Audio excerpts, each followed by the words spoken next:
আমার সুসমাচার অনুসারে তিনি মৃতগণের মধ্যে হইতে উত্থাপিত দাউদের বংশজাত। সেই সুসমাচার সম্বন্ধে আমি দুষ্কর্মকারীর ন্যায় বন্ধন দশা পর্যন্ত ক্লেশ ভোগ করিতেছি, কিন্তু ঈশ্বরের বাক্য বদ্ধ হয় না। এই কারণ আমি মনোনীতদের নিমিত্ত সকলেই সহ্য করি, যেন তাহারাও খ্রিস্ট যিশুতে স্থিত পরিত্রাণ অনন্তকালীয় প্রতাপের সহিত প্রাপ্ত হয়। এই কথা বিশ্বসনীয়, কারণ আমরা যদি তাহার সহিত মরিয়া থাকি, তাহার সহিত জীবিত হইব। যদি সহ্য করি, তাহার সহিত রাজত্ব করিব। যদি তাকে অস্বীকার করি, তিনিও আমাদেরকে অস্বীকার করিবেন। আমরা যদি অবিশ্বস্ত হই, তিনি বিশ্বস্ত থাকেন, কারণ তিনি আপনাকে অস্বীকার করিতে পারেন না। ওকে, সো আমরা গতদিন যে আলোচনা করেছি 3 থেকে 7 পদের মধ্যে, সেখানে আমরা আলোচনা করছিলাম যে খ্রিস্টীয় যুদ্ধের বিষয়, এবং সেই খ্রিস্টীয় যুদ্ধে সকলেই আমরা অংশগ্রহণ করছি। আমরা মনে করি বা না করি, কিন্তু সকলেই যারা আমরা খ্রিস্ট বিশ্বাসী, আমরা কিন্তু প্রত্যক্ষ বা পরোক্ষভাবে আমরা কিন্তু খ্রিস্টীয় যুদ্ধের মধ্যে অবস্থান করছি। প্রিয় ভাই বোন, যদি আমরা যুদ্ধের মধ্যে অবস্থান করছি, তাহলে এই যুদ্ধে আমাদের ক্লেশ ভোগ অবশ্যই স্বীকার করতে হবে। যুদ্ধে কখনো কেউ আরাম করে না, যুদ্ধে ক্লেশ ভোগ স্বীকার করতে হয়। এবং এই ক্লেশ ভোগ স্বীকার করে আমরা যেন সঠিক যুদ্ধাস্ত্র যে রয়েছে, যুদ্ধের অস্ত্র যেগুলো আত্মিক, কেন যুদ্ধ হচ্ছে আত্মিক, অদৃশ্য, সেই কারণে আত্মিক যুদ্ধসজ্জাগুলোকে আমাদের গ্রহণ করতে হবে। এবং সেই যুদ্ধসজ্জা যখন আমরা গ্রহণ করছি, আমাদের নিয়ম অনুযায়ী আমাদের সেই যুদ্ধ অস্ত্রগুলোকে ব্যবহার করতে হবে। কেননা যদি আমরা নিয়ম অনুযায়ী না করি, তাহলে আমরা ডিসকোয়ালিফাই হয়ে যাব। সেই জন্য এই যুদ্ধের মধ্যে ওখানে পৌল বলেছেন মল্লযুদ্ধের কথা, যদি বিধিমতো কেউ মল্লযুদ্ধ না করে তাহলে সে বাদ পড়ে যায়। প্রিয় ভাই বোন, এই খ্রিস্টীয় যুদ্ধের মধ্যে আপনাকে নিয়মানুবর্তিতায় সঠিক নিয়ম মেনে যুদ্ধ করতে হবে। আর যখন করি এবং কৃষকের মতো আমরা ধৈর্যপূর্বক সহ্য করি, ফল ভোগের জন্য আশা করি, তখন ঈশ্বর তিনি আমাদের পরিশেষে অনন্ত রাজ্যে প্রবেশ করতে সাহায্য করেন। খ্রিস্টীয় যুদ্ধের মধ্যে আমরা ক্লেশ ভোগ স্বীকার করি, নিয়ম অনুযায়ী যুদ্ধ করি, আমরা ধৈর্যপূর্বক সহ্য করি, যেন ফল প্রাপ্ত হই, আলটিমেটলি যেন অনন্ত রাজ্যে প্রবেশ করতে পারি। গতদিন আমরা ঈশ্বরের বাক্য থেকে এই সংবাদ আমরা শুনেছিলাম। আজকে আমরা 2 তিমথেয় 2 অধ্যায় 8 থেকে 13 পদ আলোচনা করব। 8 পদে পৌল বলছেন, খ্রিস্ট যিশুকে স্মরণ করো, খ্রিস্ট যিশুকে স্মরণ করো। প্রিয় ভাই বোন, প্রথমে 2টি প্রশ্ন আমি রাখতে চাই। সেই 2টি প্রশ্ন হচ্ছে, কি স্মরণ করব? দ্বিতীয় প্রশ্ন, কেন স্মরণ করব? কি স্মরণ করব এবং কেন স্মরণ করব? প্রথমত, কি স্মরণ করব? যিশুর জন্ম এবং পুনরুত্থানকে আমরা যেন স্মরণ করতে পারি। যিশুর জন্মকে আমরা স্মরণ করি, আমরা যিশুর পুনরুত্থানকে আমরা যেন স্মরণ করি। যিশু খ্রিস্ট এখানে বলছে, দেখুন প্রথমে লেখা আছে যে আমার সুসমাচার অনুসারে তিনি মৃতগণের মধ্য হইতে উত্থাপিত দাউদের বংশজাত। তাহলে প্রথম আমরা দেখছি কি, যে প্রভু যিশু খ্রিস্ট তিনি জন্মেছিলেন একটা বংশে, তার বংশ পরিচয় রয়েছে, এবং সেই বংশ পরিচয় পৌল বলছেন দাউদের বংশজাত। যিশু দাউদের বংশে জন্মগ্রহণ করেছেন। যিশু ছিলেন পরিত্রাতা, যিশু আজও পরিত্রাতা, এবং সেই পরিত্রাতার জন্ম দাউদের বংশে হবে। এটাই ঈশ্বরের বাক্যে পরিষ্কারভাবে দেওয়া রয়েছে। এটা খুবই গুরুত্বপূর্ণ। যে পরিত্রাতা কোন বংশে জন্মগ্রহণ করবে। কেন এই জগতে অনেকেই নিজেকে পরিত্রাতা বলে দাবি করতে পারে, কিন্তু আমি কি তাকে পরিত্রাতা বলে স্বীকার করে নেব? জিগো বলুন না, আমাদের কাছে প্রমাণ রয়েছে তিনি দাউদের বংশে জন্মগ্রহণ করবেন। আপনি আমার সঙ্গে করুন শাস্ত্রাংশ, সেটা হচ্ছে রোমিও তার 1 অধ্যায় 3 পদ। রোমিও তার 1 অধ্যায় 3 পদ, এবং কেউ একজন করবেন মথি লিখিত সুসমাচার তার 1 অধ্যায় 1 পদ। রোমিও তার 1 অধ্যায় 3 পদ। যারা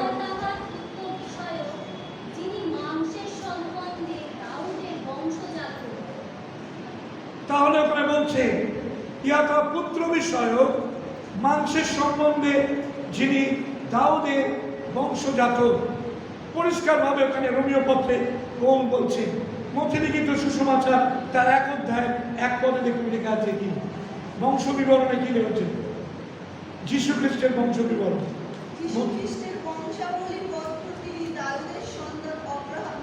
ওকে, তাহলে প্রথমে বলছে কি যীশু খ্রিস্টের বংশাবলী পত্র, বংশাবলীর মধ্যে তিনি দাউদের সন্তান। যখন বলছে দাউদের সন্তান, তখন ওখানে বলা হচ্ছে যে মাংসের সম্বন্ধে তিনি দাউদের সন্তান ছিলেন। তিনি মাংসে মূর্তিমান হয়েছিলেন, দাউদের বংশে তিনি জন্মেছিলেন। কেননা পরিত্রাতাকে দাউদের বংশে জন্মগ্রহণ করতে হবে। আর যখন বলছে অব্রাহামের সন্তান, তখন হচ্ছে প্রতিজ্ঞার সন্তান। প্রভু যীশু খ্রিস্টের মধ্যে দিয়ে আমরা সকলে ঈশ্বরের সন্তান হওয়ার অধিকার লাভ করি। কেননা ঈশ্বর অব্রাহামের মধ্যে দিয়ে ইসরায়েল জাতিকে তার নিজস্ব জাতি হিসাবে মনোনয়ন করেছিলেন। কিন্তু যখন প্রভু যীশু খ্রিস্টকে বলা হচ্ছে অব্রাহামের সন্তান, তার মানে প্রভু যীশু খ্রিস্টের মধ্যে দিয়ে আমরা ঈশ্বরের সন্তান হওয়ার অধিকার পাই। হালেলুয়া! সেই জন্য বলা হচ্ছে অব্রাহামের সন্তান ইনি। হালেলুয়া! প্রিয় ভাই বোন, সুতরাং যিনি মানব জাতির পরিত্রাণের জন্য জন্মগ্রহণ করবে, তিনি এক নির্ধারিত বংশে জন্মগ্রহণ করবেন। হালেলুয়া! এই জগতে পরিত্রাতা বলতে একজনই আছেন। প্রেরিতের কার্য বিবরণী তার 4 অধ্যায় 12 পদে, আকাশের নিচে মনুষ্যদের মধ্যে দত্ত আর এমন কোন নাম নেই যে নামে আমাদেরকে পরিত্রাণ পেতে হবে। সেই নাম কি? যিশুর নাম। আর সেই নাম দাউদের বংশজাত নাম। হালেলুয়া! প্রিয় ভাই বোন, আমরা চলে যাই 2 শমূয়েল তার 7 অধ্যায় 12 থেকে 14 পদ। 2 শমূয়েল তার 7 অধ্যায়, আপনি বাইবেল খুলুন। 2 শমূয়েল তার 7 অধ্যায় 12 থেকে 14 পদ, যেখানে দাউদের কাছে ঈশ্বর তার প্রতিজ্ঞাত সন্তানের বিষয়তে, অর্থাৎ প্রভু যীশু খ্রিস্টের বিষয়তে তিনি আগাম বলেছিলেন। সব পদগুলো যখন পড়ি আপনি খেয়াল করুন, নিজে আপনি খেয়াল করুন। কেউ একজন পড়ুন।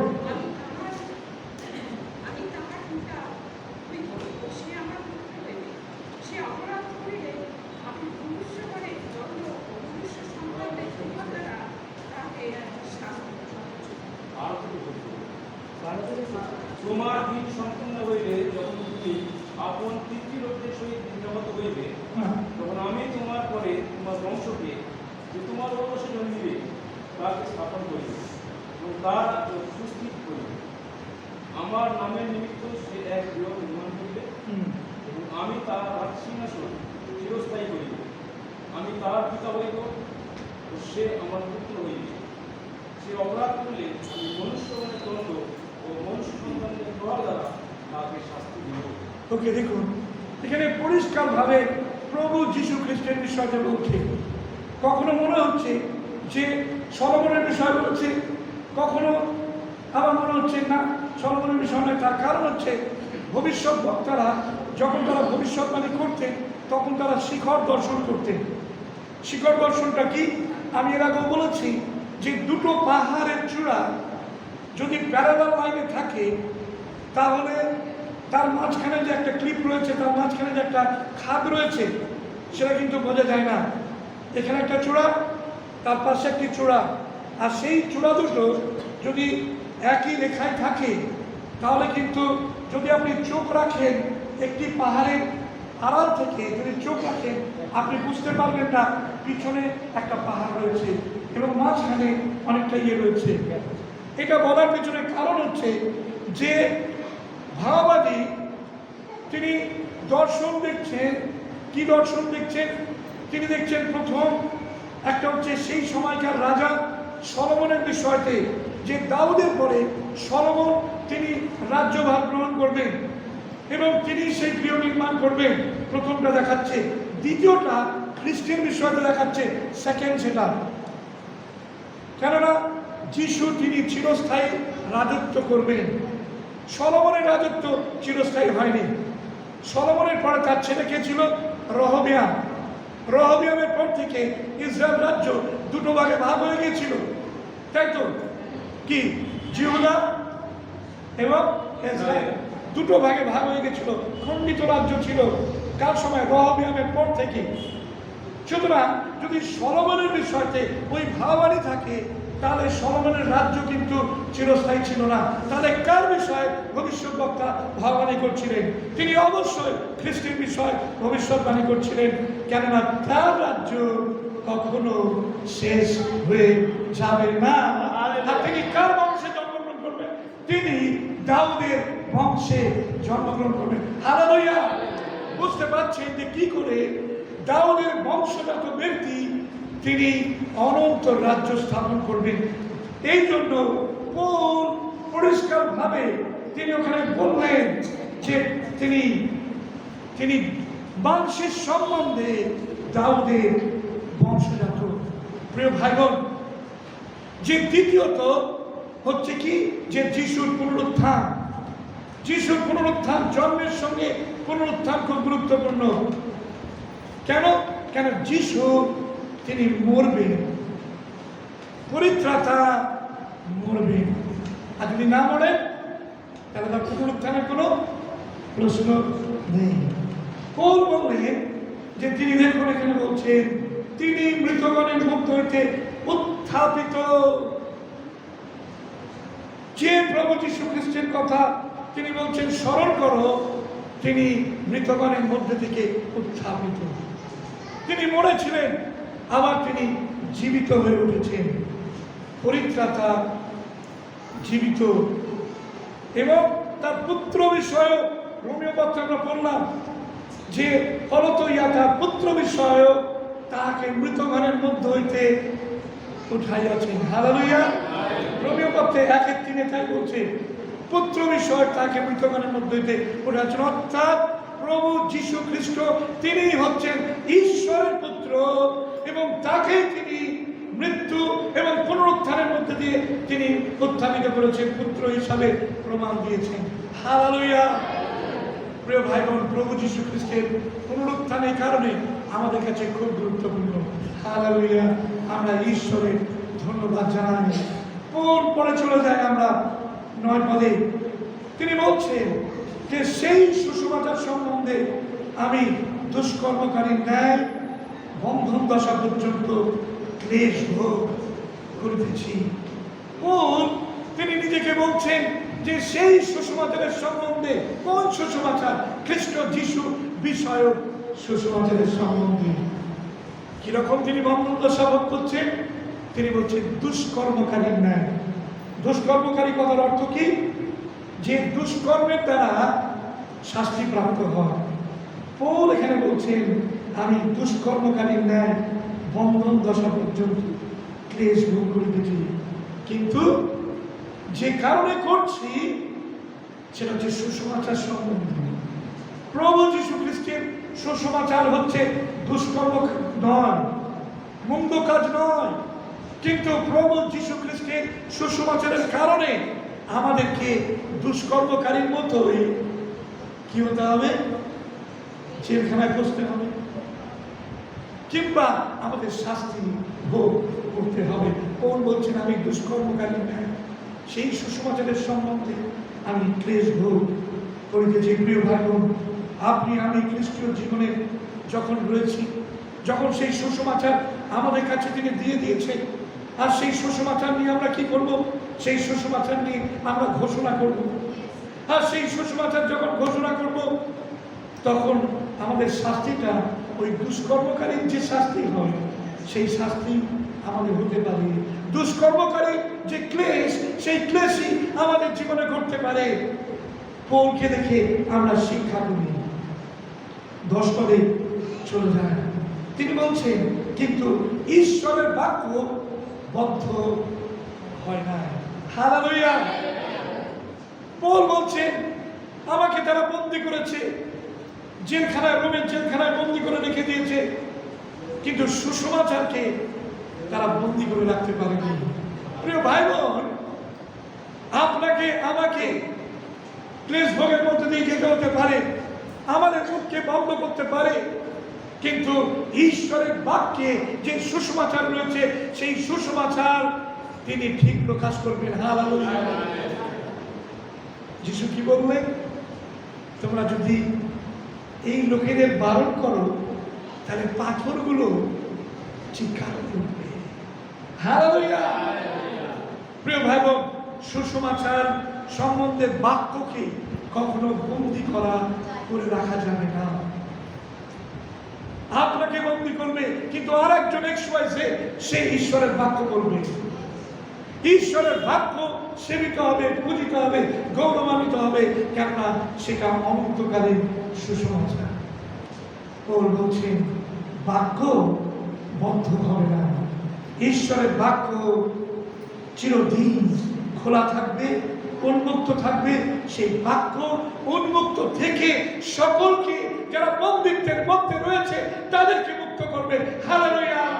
ঈশ্বরের বাক্য যদি বন্দী থাকতো, তাহলে যারা বন্দিত্বের মধ্যে রয়েছে তাদেরকে মুক্ত করতে পারতো না।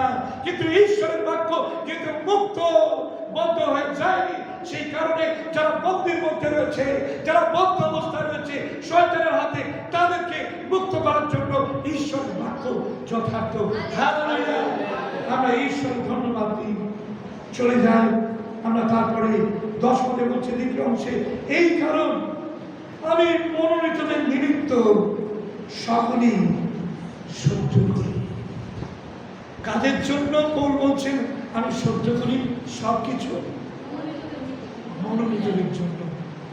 অনেকেই আহত, কিন্তু অল্প মনোনীত।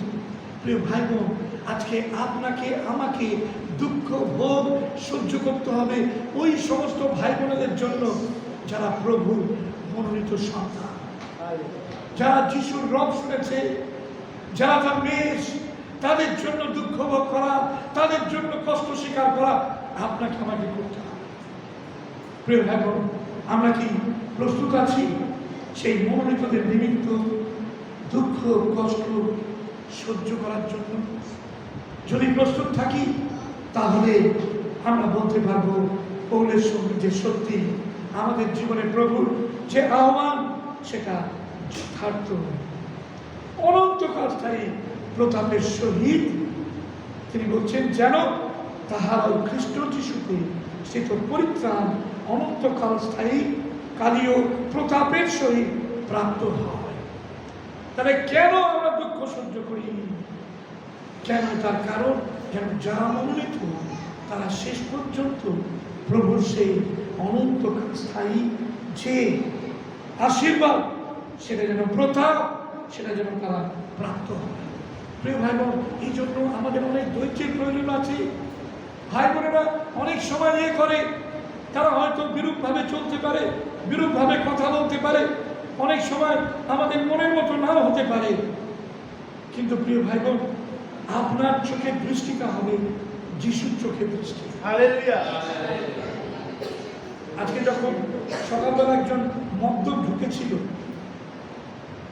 প্রিয় ভাই বোন বলি, আমি ভোরের যে স্বপ্নটা দেখলাম, যে দর্শনটা, সেটাই আমি দেখছি যে গেটের কাছে, চার্চের গেটের কাছে একটা চন্দ্রবোরা সাপ, বেশ বড় একটা বড় চন্দ্রবোরা সাপ, সেটা ঠিক এইরকম পেঁচিয়ে রয়েছে, এরকম ভাবে রয়েছে। আর এই অদ্ভুত দেখলাম যে এই সাপের দুটো এর মাথা নেই, এই দুটোই লেজ, এদিকেও লেজ রয়েছে, এদিকেও লেজ রয়েছে। এবং আমি আমি সামনে গিয়ে দাঁড়িয়ে থমকে দাঁড়ালাম। তবে জানি এটা তো চন্দ্রবড়া সাপ। এবার দূরে দাঁড়িয়েছিলাম, সাপটা কি করলো, ঝামাক করে লাফিয়ে আমার কাছে, আমার পায়ের কাছে আসলো এবং এসে যেহেতু তার মুখ নেই সেই জন্য সে কিছু করতে পারেনি। তারপরে সেটা হয়ে গেল, কেটে গেল। যেটা কি হলো চিন্তা করছিলাম যে এটার মানেটা কি। আর যখন সকালবেলা আসলাম তখন আমি দেখছি যে একজন এরকমভাবে এসেছে এবং এসে একটা বিভ্রান্তি সৃষ্টি করার চেষ্টা করছে। আপনারা অনেকেই জানেন না, কেন আপনারা প্রথমে এসেছেন। প্রথমে এখানে এসে দাঁড়ালো, দাঁড়িয়ে সে এরকম করে দেখছিল আর কি চেবাচ্ছে। তারপরে পিছনে গিয়ে বসলো শান্তিবাবুর পাশে, এইরকম করে বসলো। তারপরে আমাদের ভাই সুকুমার সে গিয়ে কিছু একটা বললো যে মুখে কিছু খাচ্ছিল, আপনি বাইরে গিয়ে ফিরে আসুন। সে তো সুকুমারকে আক্রমণ করে, বলছে তুমি জানো আমি কে? কেন তাই বলছিল না, আমি তোমাকে দেখে নেব, তুমি জানো না আমি কোথেকে আসছি, সব বলছিল সুকুমারকে। কিন্তু আমি তখন আমরা ঈশ্বরের গান ইত্যাদি এগুলো করছিলাম। যাই হোক, তারপরে আমরা যখন কন্টিনিউ করছি, এখানে বসলো আমাদের ইয়ের পাশে, সাগরের পাশে। তারপর উঠে ঘুরে গেলে তারপর চলে গেল, তার মস্তক ছিঁড়ে নেই।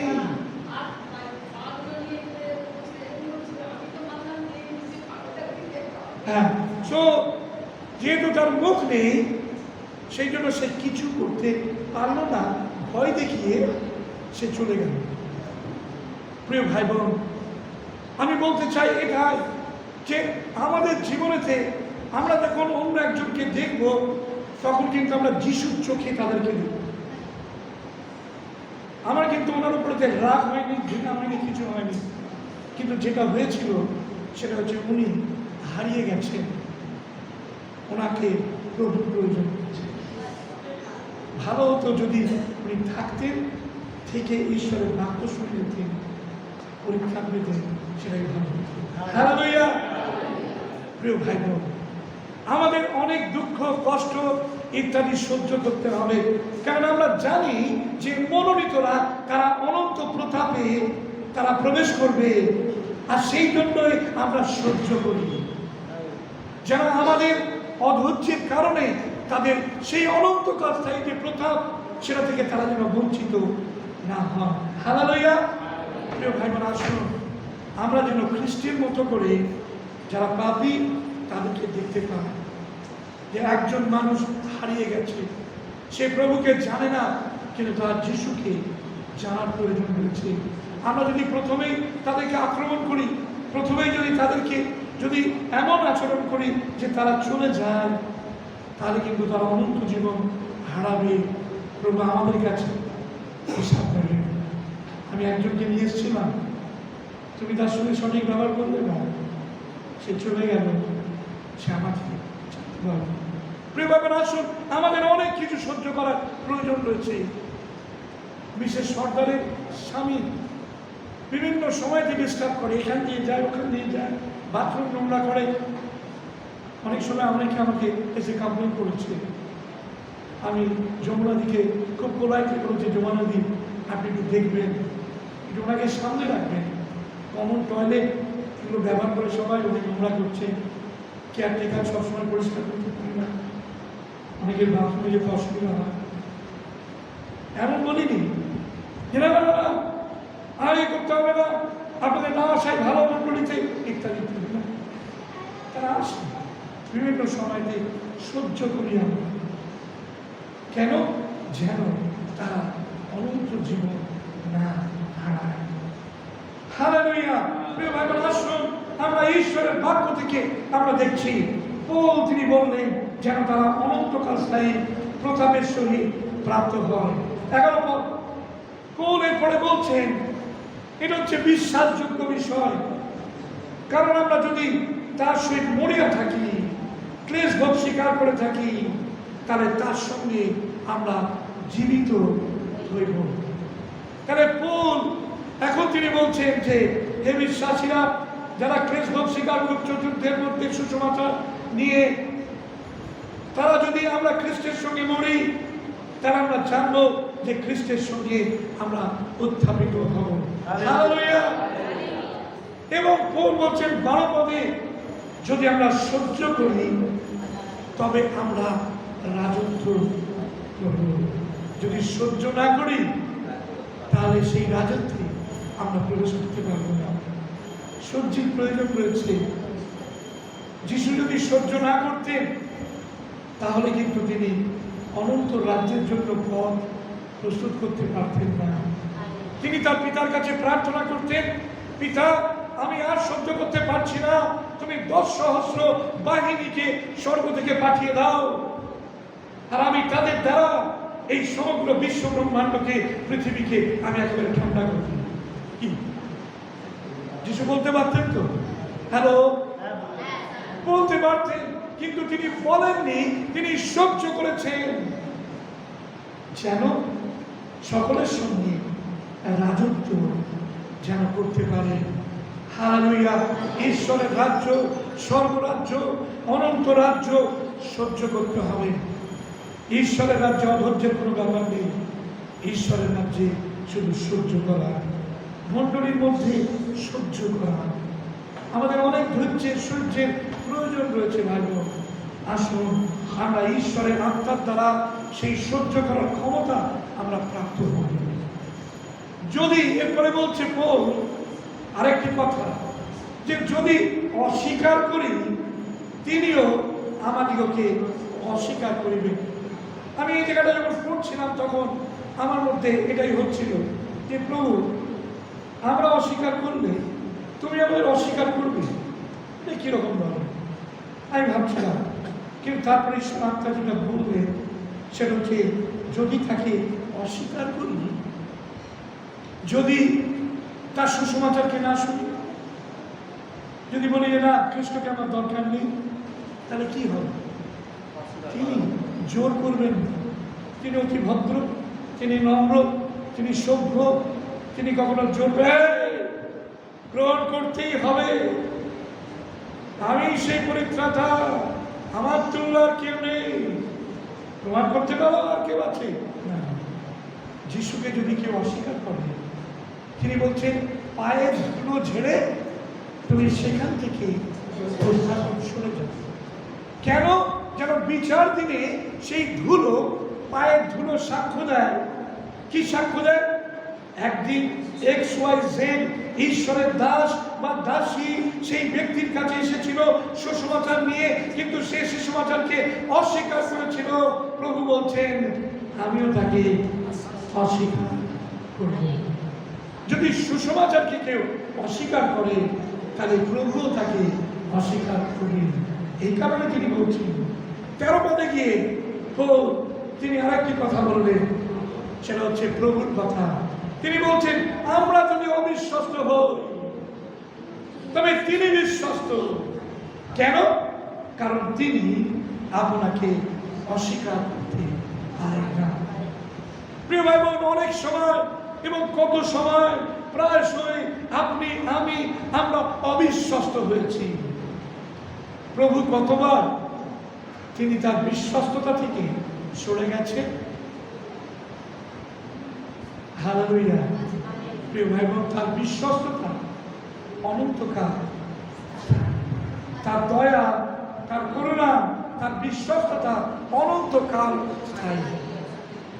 প্রিয় ভাই বোন, আসুন তিনি কিন্তু রিমেন ফেথফুল। ইংরেজি বাইবেল বলছে even though we are unfaithful but he remain faithful unto us. কেন? কেননা তিনি নিজেকে অস্বীকার করতে পারেন না। তিনি কে ছিলেন? তিনি পরিত্রাতা ছিলেন, তিনি মুক্তিদাতা ছিলেন, আর এটাকে তিনি কখনো অস্বীকার করেন না। আর সেই কারণে তিনি আমাদের প্রতি তার বিশ্বস্ততা সবসময় দেখান। আমি গতকালই আলোচনা করছিলাম পাস্টারদের মধ্যে, God is a God of second chance। এটাও বলছিলাম কথা প্রসঙ্গে আলিপুরে, God is a God of second chance। দাউদ প্রথম চান্সে পরিত্রাণ পেয়েছিলেন। তিনি বৎসেবার সঙ্গে ব্যভিচারের দ্বারা তিনি পরিত্রাণ থেকে সরে গিয়েছিলেন। আবার নাথন ভাবাদীর দ্বারা যখন তিনি অনুযুক্ত হলেন, তিনি আবার ফিরে আসলেন। এবং ঈশ্বরের কাছে, এবং ঈশ্বর তাকে গ্রহণ করবেন। God is a God of second chance. তিনি দ্বিতীয়বারের জন্য দাউদকে গ্রহণ করেছিলেন। প্রিয় ভাই বোন, ঈশ্বর যখন আমরা ফিরে চলে যাই, তখন আমরা বলি যে জানতে পেরেছিলাম, কিন্তু আমি ফিরে গেছি। প্রভু বলছেন, তোমরা আমার দিকে এসো, ফিরিয়া আসো, তাতে আমিও তোমাদের কাছে ফিরিয়া আসিব। মালাকি তার 3 অধ্যায় 7 পদের পর থেকে ওখানে বলছে, তোমরা ফিরে আসো, তাতে আমি তোমাদের নিকটবর্তী ফিরে আসিব। প্রিয় ভাই বোন, ঈশ্বর তিনি নিজেকে অস্বীকার করেন না। প্রভু যীশু খ্রিস্ট তিনি নিজেকে অস্বীকার করতে পারেন না যে তিনি হচ্ছেন পরিত্রাতা, তিনি হচ্ছেন ঈশ্বর প্রেমময়। আর সেই কারণে আমরা যদিও অনেক সময়তে অবিশ্বস্ততা দেখাই, কিন্তু প্রভু তিনি কিন্তু বিশ্বস্ত। হালেলুয়া। প্রিয় ভাই বোন, আসুন কোন কোন ক্ষেত্রে আমরা অবিশ্বস্ত হয়ে যাই? আমরা মণ্ডলীতে আসার ক্ষেত্রে অনেক সময় অবিশ্বস্ত হয়ে যায়, কিন্তু প্রভু তিনি আমাদের দুচ্ছাই করে তাড়িয়ে দেন না, বা তিনি দরজাটা বন্ধ করে বলেন না, এই তুমি গত সপ্তাহে আসনি, এই সপ্তাহে তোমার চার্চে ঢোকার কোনো অনুমতি নেই, তুমি অ্যাপ্লিকেশন নিয়ে এসো, কেন তুমি আসতে পারোনি, আর তারপরে তুমি মণ্ডলীতে ঢুকবে। এমনকি বলা হয় কখনো? বা প্রভু বলেন না, আমরা আসি না, আবার আমরা আসি, কিন্তু প্রভুর জন্য দরজা সবসময় খোলা রয়েছে। আমরা অবিশ্বস্ত হই মণ্ডলীতে, কিন্তু প্রভু তিনি প্রতিটি রবিবার দিন, প্রতিটি উপাসনায় তিনি তার উপস্থিতি প্রদান করেন। আমাদের উপস্থিতি নেই, কিন্তু প্রভুর উপস্থিতি রয়েছে। আমরা ধন্যবাদ জানাতে অবিশ্বস্ত হয়ে যায়। প্রভু কিন্তু আমাদের জীবনে তিনি তারপরেও কাজ করেন। আমরা অলৌকিক কাজ দেখি, আমরা উপকার পাই, আমরা ধন্যবাদ দিতে বলে যাই, কিন্তু প্রভু তার মানে এই নয় যে পরের বারে তিনি আমাদের জন্য উপকার করেন না, তিনি আরো কথা দেন না, এমন নয়, কিন্তু হি রিমেইন ফেথফুল, তিনি বিশ্বস্ত। আর সেই কারণে তিনি তার সত্ত্বেও আমাদের জন্য তার বিশ্বস্ততা দেখিয়ে থাকেন। আমাদের দেওয়ার ক্ষেত্রে যখন প্রভুকে দিই, আমাদের দান, দশমাংশ ইত্যাদিতে আমরা অনেক সময় অবিশ্বস্ত হয়ে যাই। আমরা প্রভুকে ঠিক মতো দিই না, কিন্তু প্রভু তিনি বিশ্বস্ত থাকেন, তিনি আমাদের কিন্তু জোগাতে থাকছেন। হালেলুয়া। তিনি বলেন না, না এই মাসে তুমি দাওনি, এই মাসে তোমার জন্য রেশন নেই, খাবার দাবার জোগানো হবে না, তোমার চাকরিতে এমন কলকাঠি নাড়বো যে তুমি চাকরি করার আর সুযোগ পাবে না। প্রভু কখনো বলেন না। প্রভু বলেন না, আমরা প্রার্থনা করি প্রতি রবিবার, প্রভু তাদের রুজি রোজগারে তুমি হাত রাখুন, যেন তারা চালিয়ে যেতে পারে। আমরা অবিশ্বস্ত হই, কিন্তু প্রভু তিনি বিশ্বস্ত। আসুন সেই বিশ্বস্ত প্রভুর কাছে আমরা আমাদের জীবনকে সমর্পণ করি, তার সুসমাচারের বার্তাকে আমরা বহন করি, ক্লেশ ভোগ স্বীকার করি। যারা মণ্ডলীতে আসছে, যারা পরিত্রাণ পাবে, অনন্তকাল স্থায়ী প্রতাপের সামিল হবে, তাদের জন্য আমরা ধৈর্যপূর্বক সহ্য করি, যেন তাদেরকে ঈশ্বরের রাজ্যে আমরা দেখতে পাই। আসুন আমরা চোখ বন্ধ করি, মাথা নিচু করি, প্রার্থনাতে যাই, যেন প্রভুর এই বাক্য আমাদের হৃদয়তে একটা পার্মানেন্ট জায়গা করে নিতে পারে, যেন যে বাক্য আমরা শুনলাম সেই বাক্যের আশীর্বাদ যেন আমরা বহন করতে পারি। মন করে রাখো, তোমাকে ধন্যবাদ জানাই যে প্রভু তোমার জীবন্ত বাক্যের মধ্যে দিয়ে তুমি আজকে আমার সঙ্গে এবং আমার ভাই বোনদের সঙ্গে কথা বলেছো। প্রভু তোমার ধন্যবাদ দিই, তোমার বাক্য জীবন্ত। প্রভু তোমার বাক্য বলছেন আমি বন্ধন দশায় ভোগ করছি, কিন্তু ঈশ্বরের বাক্য সেটা কখনো বন্ধনের মধ্যে নেই। আর সেই কারণে প্রভু সেই বাক্য আজও আমাদেরকে ছুটকারা দেয়, সেই বাক্য আজও প্রভু আমাদেরকে স্বাধীন করে, সেই বাক্য আজও প্রভু আমাদের সমস্ত নোংরামি, আমাদের মন্দতা থেকে বেরিয়ে আসতে সাহায্য করে, সেই বাক্য আজও আমাদের চেতনা দেয়। আমরা তোমার ধন্যবাদ জানাই যে সেই বাক্যের দ্বারা তুমি আজকে আমাদের সেবা করেছ। কেননা প্রভু তুমি আমাদের কখনো অস্বীকার করতে পারো না। তুমি নিজেকে অস্বীকার করতে পারোনি। তুমি তোমার সন্তানদের তোমার রক্তে কিনেছ প্রভু। তাদের অবাধ্যতা দেখেছ, অবিশ্বস্ততা দেখেছ, কিন্তু তথাপি তুমি তোমার ক্রুশের কারণে, ভালোবাসার কারণে তাদেরকে অস্বীকার করো। প্রভু তুমি সাহায্য করো যেন আমরাও অস্বীকার না করি। আমরা তোমার সন্তানাদি, আমরা তোমার রক্তেকৃত সন্তান, পরিত্রাণপ্রাপ্ত সন্তান, যেন প্রভু আমরাও যেন অস্বীকার না করি, আমরা যেন বিশ্বস্ত থাকি। দয়া করুন, অনুগ্রহ করুন। ধন্যবাদ জানাই। প্রার্থনা শুনলে যেটার ঘরে ফিরে যাব, তোমার উপস্থিতি আমাদের সঙ্গে থাকুক। তোমার পবিত্র আত্মার পরাক্রম আমাদের জীবনে ধারণ। বিশেষ করে প্রভু আগামী শনিবার দিন আমরা তোমার কাছে প্রণত হব। আমাদের আগামী ভবিষ্যৎকে, আমাদের বর্তমানকে প্রভু আমরা তোমার কাছে রাখি। আমাদের মণ্ডলী তথা 24 পরগনার বিভিন্ন মণ্ডলী রয়েছে প্রভু। সেই মণ্ডলী যুবক যুবতীরা তারা ইতস্তত ঘুরে বেড়াচ্ছে প্রভু। তারা জানে না তাদের জীবনের দিশা। প্রভু তোমাকে কেউ প্রভু জানে এমন যে তোমাকে স্মরণ করে না। তারা তাদের নিজেদের এজেন্ডা নিয়ে তারা ব্যস্ত রয়েছে, তাদের ক্যারিয়ার তৈরি করার জন্য তারা ব্যস্ত রয়েছে, কিন্তু প্রভু তারা জানে না যে তাদের ক্যারিয়ার তৈরি করার ক্ষেত্রে তোমার সাহচর্য, তোমার আশীর্বাদ, তোমার পরামর্শ, তোমার যোগান কতটা প্রয়োজন রয়েছে। তাই প্রভু যিশু তোমার চরণে প্রার্থনা করি, তুমি আমাদের ইউথ সেমিনারের মধ্যে দিয়ে তুমি প্রতিটি যুবক যুবতীকে ধরো, যেন প্রভু আগামী দিনে তারা যেন মণ্ডলীর হাত ধরতে পারে, তারা যেন মণ্ডলীতে পরিচর্যার মধ্যে লাগতে পারে প্রভু, বালকদের পাশে থাকতে পারে, দাঁড়াতে পারে। প্রভু তোমার চরণে প্রার্থনা করি আমাদের মণ্ডলী তথা আমাদের সাউথ 24 পরগনার প্রতিটি মণ্ডলীকে তোমার হস্তে সমর্পণ করি, ইউথদেরকে তোমার হস্তে সমর্পণ করি। প্রভু আমাদের আশীর্বাদ দাও। তোমার পবিত্র আত্মার পরাক্রম আমরা দেখতে চাই। তোমার পবিত্র আত্মার পরাক্রম তাদেরকে স্পর্শ করুক প্রভু। সেই যুবক যুবতীদের উপরেতে প্রভু ঘনীভূত হোক। আমরা দেখতে চাই আত্মা তাদের ছুটছে, হালেলুয়া, আর তাদের জীবন সম্পূর্ণ পরিবর্তন হচ্ছে। তারা খ্রিস্টের চরণে তাদের জীবনকে নিবেদন করছে। প্রভু তুমি সেই দিন আগামী শনিবার হতে দাও। তোমার কাছে আমরা প্রার্থনা করি প্রভু, মণ্ডলী প্রার্থনা করি। জীবন্ত প্রভু যারা দায়িত্বে রয়েছে তাদেরকে তুমি আশীর্বাদ দিও প্রভু। ওয়ার্শিপের মধ্যে রয়েছে আমাদের মণ্ডলীর যুবক যুবতীরা, তাদেরকে তোমার অভিষেক দিও প্রভু। কুইজ রয়েছে, কুইজে তুমি আশীর্বাদ দিও প্রভু। তোমার চরণে প্রার্থনা করি অন্যান্য মণ্ডলীর ছেলেমেয়েরা তারা আসবে, তাদেরকে তুমি বহন করে নিয়ে আসবে। বিশেষ করে ওই দিনকার প্রভু আবহাওয়াকে তুমি নিয়ন্ত্রণ করো, যেন প্রভু কোনো বৃষ্টি বাদলের মধ্যে কেউ যেন প্রতিহত না হয়, কিন্তু প্রত্যেকে যেন আসতে পারে প্রভু। তোমার কাছে এই প্রার্থনা করি। প্রত্যেকের হৃদয়কে খ্রিস্ট যিশু তোমার চরণ সমর্পণ করি। তুমি দয়া করে আশীর্বাদ দাও। জীবিত প্রভু ধন্যবাদ। আমাদের চায় ফেলোশিপে তুমি আশীর্বাদ দিও।